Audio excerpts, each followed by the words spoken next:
So on this show, we hope to help you live happier.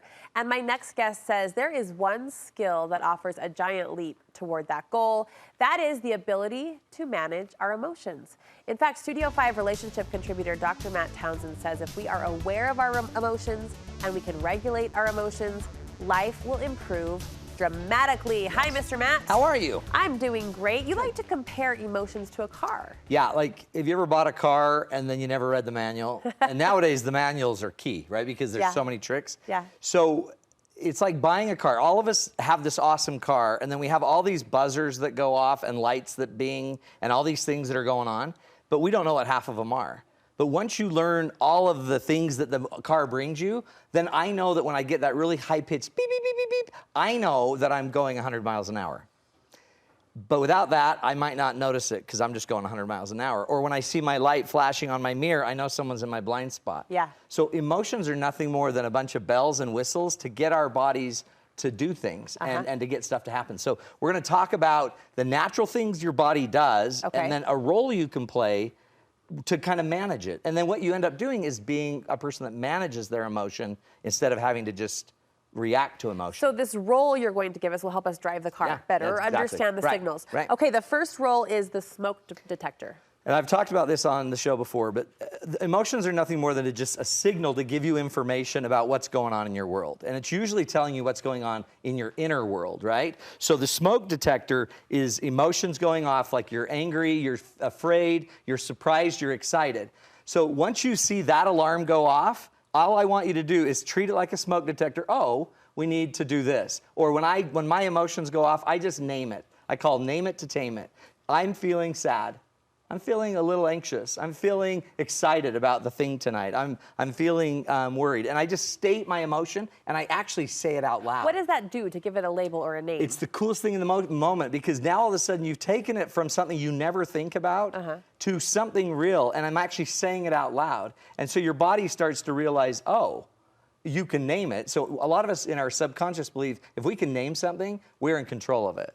And so it starts to give us a sense that I have more power over it because it's got a label. That makes sense. All right, next role you want us to play when these emotions bubble up is the role of the private eye. Yeah, the private eye. Your body automatically, when it has an emotion, it starts to have a physiological kind of sensation that goes on. And we talked about this before too, that if I'm anxious, a lot of the sensation is around my heart, tightness of my chest, kind of my neck. If I'm angry, it goes kind of to my arms.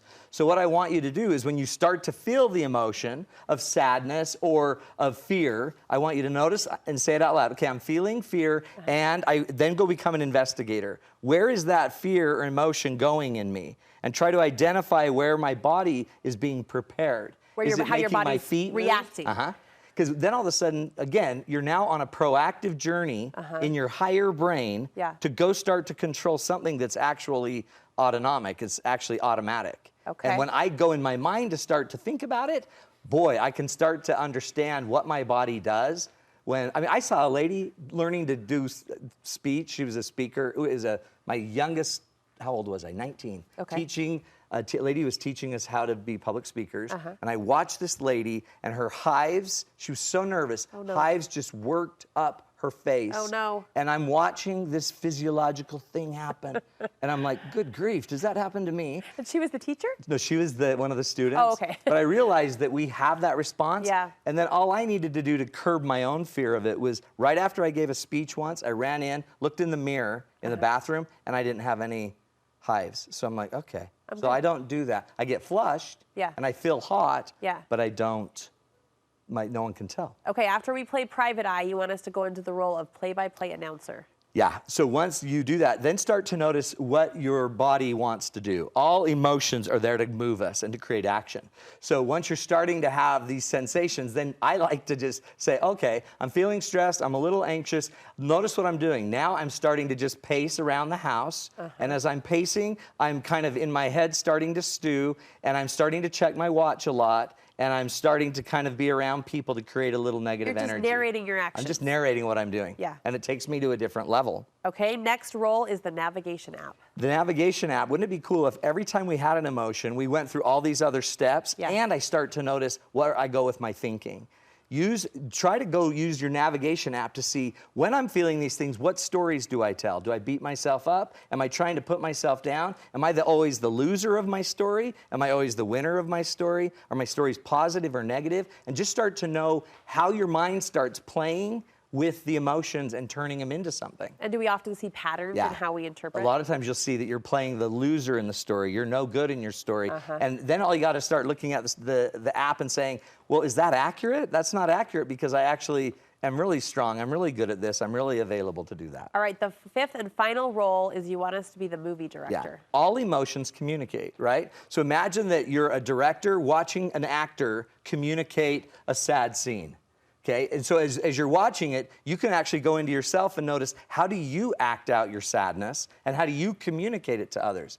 And then if you're the director, could you give yourself some feedback? Oh, I love this. Is there a better way to maybe act out your sadness than just go into a room, shut the door, and ignore everyone? Yeah. Maybe another way you could do it is come out, sit down by somebody that you love, put your head on their shoulder and say, I'm feeling down. Can you just hold me for a minute? Isn't that the challenge, to see ourselves in the situation authentically? How others might see you. I mean, removing yourself, hypothetically from that situation is going to give you a totally different view of your own actions. And you're already in charge of all of this. One of my favorite quotes is from Marcus Aurelius. Listen to that. Today I escaped anxiety, or no, I discarded it, because it was within me, in my own perceptions, not outside of me. So we can discard our anxiety by looking at what it's here for, and then literally, intentionally, cognitively working on it in each of those areas. I love this. It gives you power. It gives you choice. And you've given us some actionable marching orders. Like, I can go into that navigation app mode, or I can go into that movie director mode and take down my emotions. And then literally you could react it out. Yeah. And just say, okay, it's not effective when I'm angry that I punch walls. What's another way we could do that same scene? Yeah. We could communicate it.